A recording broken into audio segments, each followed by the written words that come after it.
Are you black? Yes. What?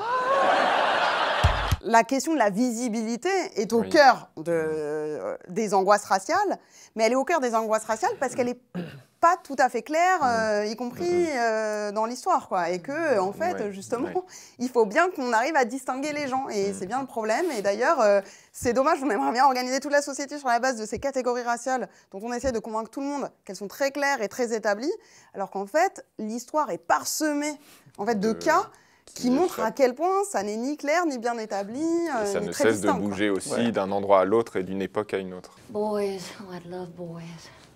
I'd never risk it again, though. I went through hell those 9 months for fear Marjorie might turn out dark. Mine are dark.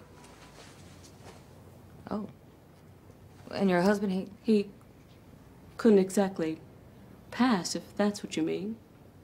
Les premiers travaux sur la whiteness, ils ont été surtout, enfin donc des historiens dans les années 90, elles ont montré notamment comment, c'est même le titre des livres, hein, comment les Irlandais sont devenus blancs, et puis comment les Juifs sont devenus blancs.